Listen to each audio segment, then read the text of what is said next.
Hey guys, Professor Bill, Comic Book University, Atlantis Attacks, issue number 2 of 5. This is a really solid book. I enjoyed this every single page on here. We're going to be talking about who made this comic book, and we're going to delve a little bit into the story itself and why you should definitely be reading this, and who shouldn't be reading this, just saying, because there is people who shouldn't be reading this book. I'm going to get to that in a hot minute. Atlantis Attacks Part 2, Tactics and Trust. The characters in here are Namor, the new Agents of Atlas, and the original Agents of Atlas, featuring Jimmy Woo. We've got writer Greg Pak, artists Ario Anandito and Robert Gill. Color art by Rachel Rosenberg, letters VC's Joe Sabino, cover art by Miko Soyen and Frank D'Armata, and a bunch of people doing variant covers. Looks like 3 different variant covers. So, this book. Basically, you have Namor just coming back from the recent conversation with Amadeus Cho and some of the other agents who were rightfully terrified. I feel like Amadeus, who's so smart that he's dumb enough to think that he shouldn't be afraid of Namor. Yeah, we gonna find out about that, son. So Namor returns back home to Atlantis, and his vizier is saying, "What? You're Namor? You should have kicked their butt." He's like, "Dude, we should have actually maybe not. Okay, You're supposed to be calming my temper. You're not supposed to be, riling me up. What's up with that, dude?" Anyway, so it's showing Namor growing as a person, I guess. But he's like, yeah, listen, they've got a day, and at the very worst case scenario, this is a great opportunity for us to sit back and plan on what's the best way to just simply kick their butts if they don't come through. So the Agents of Atlas are introduced to the new Agents of Atlas are introduced to the old Agents of Atlas. They just start having their conversation, and the original guy who went and screwed everything up, Mike Nien, the guy who kidnapped the dragon in the first place, he's just like, fight, fight, fight, and he's just so stupid. He actually winds up doing something really super dumb in this that winds up causing a huge conflict in the book.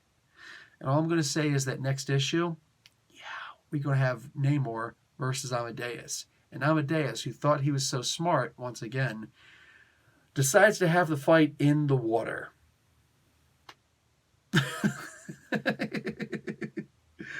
Oh man, the level of brazen stupidity, I don't even know what to tell you. Anyway, 3D Man is in this book. So, there's no reason to not get this book. Anyway, there is a certain kind of person who probably shouldn't be reading this book.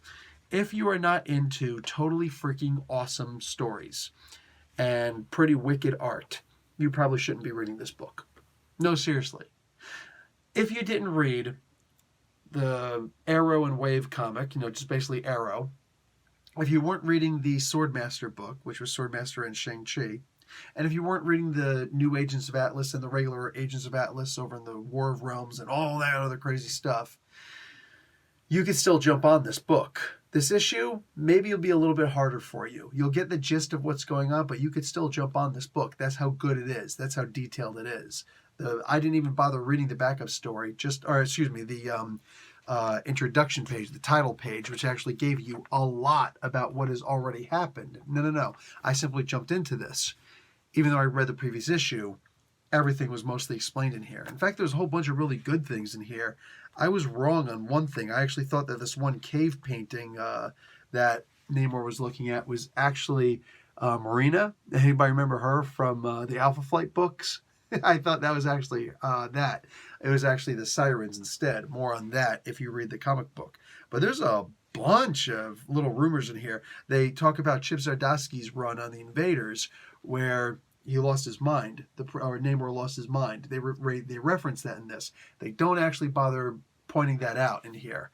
But aside from that little problem, there are no other problems in this book, and you could literally jump on this issue and still have enough information of what happened previously in order to continue moving on and reading the story.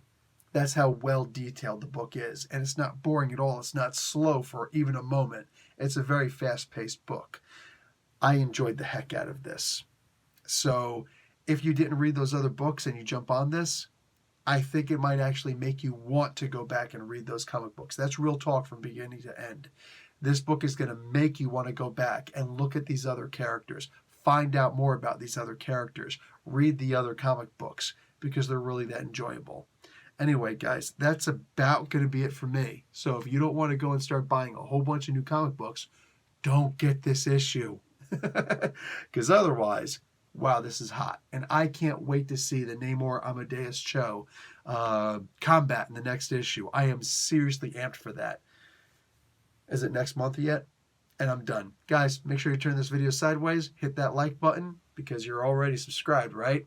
And watch another video if you get around to it. I'm done. Professor Bill, Comic Book University. Class dismissed.